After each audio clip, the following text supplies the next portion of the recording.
This project name is Multi-Purpose Agricultural Mission. It is the seed dispenser which dispenses the seeds to the fields. And these are two plough carts for ploughing the fields. It is the fertilizer sprayer. It works without any electricity or fuels. When we push it, then the chain is rotates. The rod moves up and down along with the capsule, and water comes out through the sprinklers.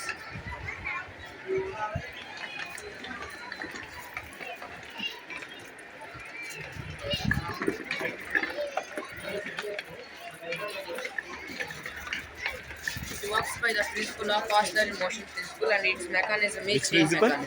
Oscillatory motion principle.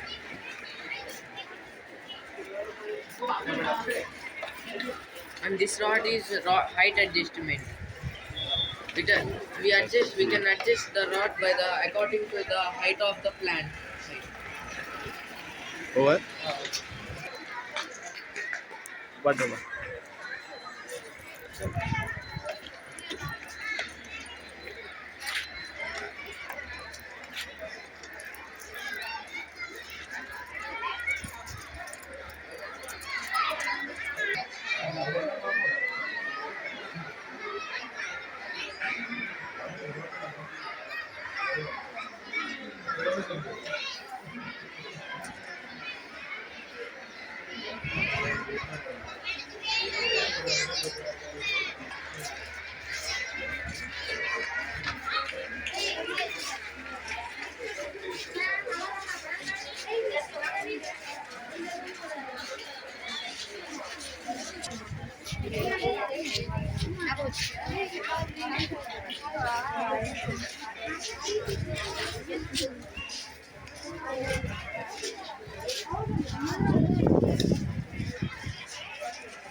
Kerala? No, Karnataka.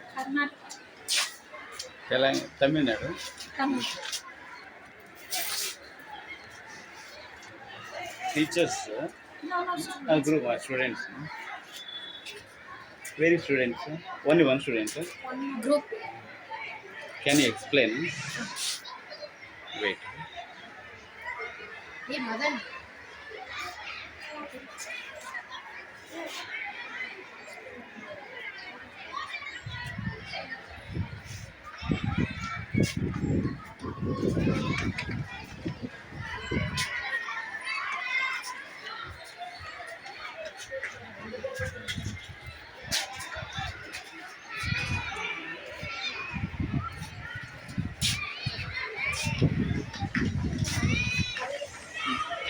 இப்போ செஞ்சிருக்க project வந்து natural farming. இந்த natural ஃபார்மிங்கில் வந்து விவசாயிகள் வந்து செயற்கை உரங்களை தான் அதிகமாக பயன்படுத்துகிறாங்க.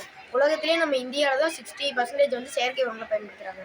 அதனால் ஒரு மண்ணோட வளமும் மலட்டுத்தன்மையாக இருந்து பயிர்களும் கருகி போயிடுது. அதனால் நம்ம வந்து இயற்கை உரங்களை தான் பயன்படுத்தணும். இந்த இயற்கை உரங்களை பயன்படுத்துறதுனால நம்மளுக்கு வந்து புற்றுநோயிலேருந்து பாதுகாக்கலாம், நம்ம சுற்றுச்சூழலையும் பாதுகாக்கலாம். இயற்கை உரம் தயாரிக்கிறதுக்கு மெயினானது வந்து மண்புழு தான். அந்த மண்புழு வந்து நம்ம வந்து மண்புழு உரமாக தயாரிக்கலாம். மண்புழு உரத்தை வந்து தயாரிக்கிறதுக்கு 3 வகை இருக்கு. இந்த மண்புழு உரம் தயாரிக்கிறது 3 வகை இருக்கு. அது வந்து தொட்டி முறை, கொட்டகை முறை, பசுமை குடில் முறை, 3 முறை இருக்கு. அந்த 3 முறையில் இந்த ப்ராஜெக்ட் நாங்கள் செஞ்சிருக்கிறது வந்து பசுமை குடில் முறை. இந்த மண்புழுக்கள் வந்து மண்ணில் 3500க்கு மேற்பட்ட வகைகள் இருக்கு. ஆனால் மண்புழு உரம் தயாரிக்க நம்ம வந்து 4 வகைகள் தான் மெயினாக யூஸ் பண்ணுறோம். அந்த 4 வகைகள் என்னென்னா உட்னிஸ் குஜீனியா, ஐசீனியா பெட்டகம், பெரியானை, லம்பிட்டோ மோரிட்டி. இந்த 4 வகை தான் இருக்குது. அந்த 4 வகையை வச்சு நம்ம வந்து மண்புழு உரம் தயாரித்தோம்னா நம்மளுக்கு வந்து பயிர் வளர்ச்சிக்கு வந்து அதிகமாக கிடைக்கும். இந்த மண்புழு உரம் தயாரிக்கிறது வந்து நம்ம தோட்டத்திலே தயாரிச்சிடலாம். தோட்டத்தில் வந்து ஒரு இருக்கப்பட்ட மண்தளத்தை தேர்வு செஞ்சுக்கணும். தேர்வு செஞ்ச இடத்துக்கு மேலே தென்னை மட்டைகளை போட்டு பரப்பிட்டு அதுக்கு மேலே இந்த மாட்டோட பழைய சாணத்தை போட்டு பரப்பிக்கணும். பரப்பின இடத்துக்கு மேலே நம்மளுக்கு எந்த இலை கிடைச்சாலும் பரவாயில்ல, அந்த இலையை வந்து நம்ம வந்து மேலே போட்டு பரப்பிட்டு ஈயம் கரைசல் தெளிக்கணும். ஈயம்னா என்னன்னு பார்த்தீங்கன்னா எஃபெக்டிவ் மைக்ரோ ஆர்கானிசம். அது வந்து நன்மை பயக்கும் நுண்ணுயிர்களை வந்து அது உருவாக்குது. அந்த ஈயம் தெளித்ததுக்கு மேலே வந்து நம்ம மண்புழுவை விட்டு நம்ம வந்து டெய்லி தண்ணீர் தெளிச்சிட்டே இருந்தோம்னா நம்மளுக்கு மண்புழு உரம் தயாராகிடும். அதை நம்ம வந்து செடிகளுக்கும் யூஸ் பண்ணால் நம்ம வந்து அதை சலித்து உரத்தை வந்து விற்பனைக்கும் செய்யலாம். அதனால நம்மளுக்கு வந்து கூடுதல் வருமானம் அதிகமாக கிடைக்கும். வளர்க்குறது மூலமாக நம்மளுக்கு அந்த தோட்டத்தில் வந்து தேனீ வளர்க்குறது மூலமாக அயல் மகரந்த சேர்க்கை நடக்குது. அதனால நம்மளுக்கு வந்து தேனீ வந்து அதிகமாக கிடைக்கும். அடுத்து வந்து பஞ்சகவ்யா, அது வந்து இந்த செடிகளுக்கு வந்து பயிர் வளர்ச்சி ஊக்கியாக இருக்குது. Panchagavya Which one? That one. What is the name? Panchagavya. இந்த பஞ்சகவ்யம் வந்து பயிர் வளர்ச்சி ஊக்கியாக தான் இருக்குது. அந்த ஆவூட்டம், ஜீவாமிர்தம் அது எல்லாமே பயிர் வளர்ச்சி ஊக்கியாக தான் இருக்குது. இந்த பஞ்சகவ்யம் வந்து நம்ம வந்து பயிர் வளர்ச்சி இது யூஸ் பண்ணுறதுனால நம்மளுக்கு வந்து எந்தவித நோயும் இல்லாமல் நம்ம வந்து வாழ்ந்துக்கணும். இந்த பஞ்சகவ்யா தயாரிக்கும் முறை வந்து நம்ம வந்து ஒரு ட்ரம்மில் சாணத்தை போட்டுட்டு அடுத்து நெய் ஊற்றணும். கலந்து 4 நாள் விட்டுட்டோம்னா நம்மளுக்கு அடுத்த ப்ராசஸ் ஸ்டார்ட் ஆகிடும். அதுக்கு மேலே கோமை ஊற்றி பால் ஊற்றி தயிர் இது எல்லாத்தையும் ஊற்றி நம்ம கலக்கி 20 நாள் வச்சிட்டோம்னா பஞ்சகவ்யா தயாராகிடும். அதை நம்ம வந்து ஸ்ப்ரே மூலியமாகவும் அல்லது சொட்டு நீர் பைப் மூலியமாகவும் நம்ம இதை யூஸ் பண்ணிக்கலாம். அடுத்து வந்து ஆவூட்டம் தயாரித்தல், அதுவும் ஒரு பயிர் வளர்ச்சி ஊக்கிறது. அடுத்து ஜீவாமிர்தமும் பயிர் வளர்ச்சி ஊக்கிறது. இந்த மீன் அமிலம்ங்கிறது வந்து அந்த மீன் கழிவு, நாட்டு சர்க்கரை இது எல்லாத்தையும் கலந்து கோமையத்தையும் நம்ம கலந்து யூஸ் பண்ணோம்னா நம்மளுக்கு வந்து இந்த செடிகளில் வந்து பூச்சி எஃபெக்ட் ஆகிறது வந்து நம்ம தடுத்தரணும்.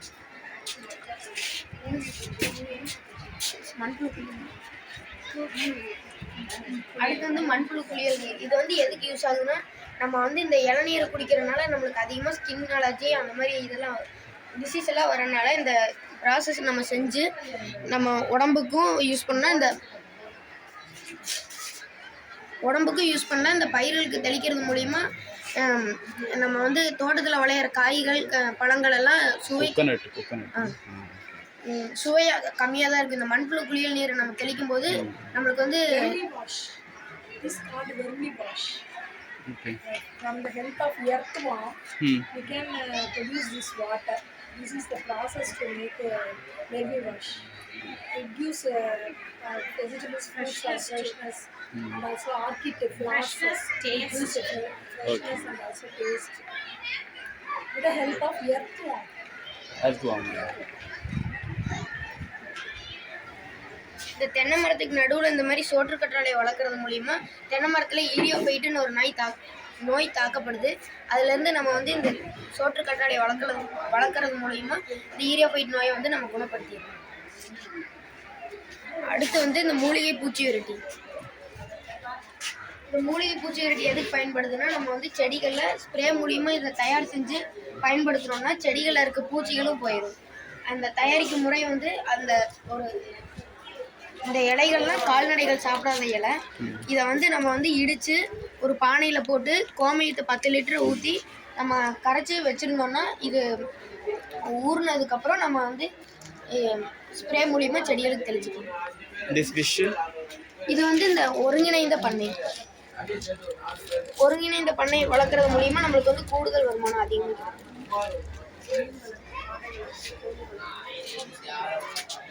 மீன் அதில் வந்து என்னென்ன வளர்த்தலாம்னா கால்நடைகளில் வந்து மாடு, கோழி, ஆடு, குதிரை இதெல்லாமே வளர்க்கலாம். மீனும் நம்ம வந்து எக்ஸ்ட்ரா சேர்த்திக்கலாம்.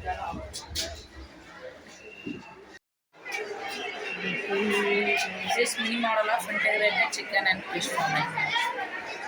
Suppose the lands are destroyed, made by the humans. The population is increased, but cultivation is decreases. The humans are suffering from eating foods. This project is made by foreign technology. First, the chickens are implementing first brands. The chickens waste in falling down the fish pond. The fishes eat secret wastes. The wastes are like ammonia, nitrate. That's water are implementing This plants is observing this foam. This foam is absorbing water, is absorbed and more growth. That is the large scale model.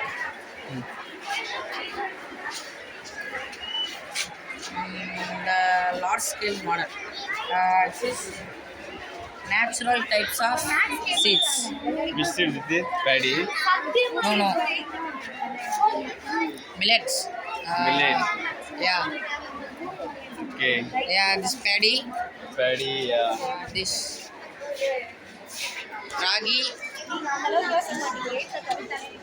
maize.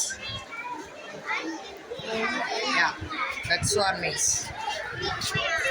ಈ video ಇಷ್ಟ ಆದರೆ like ಮಾಡಿ, share ಮಾಡಿ ಮತ್ತು subscribe ಮಾಡಿ. ಎಲ್ಲರೂ ಮರಗಿಡವನ್ನು ಬೆಳೆಸಿ ಮತ್ತು ಪರಿಸರವನ್ನು ಉಳಿಸಿ. Thank you.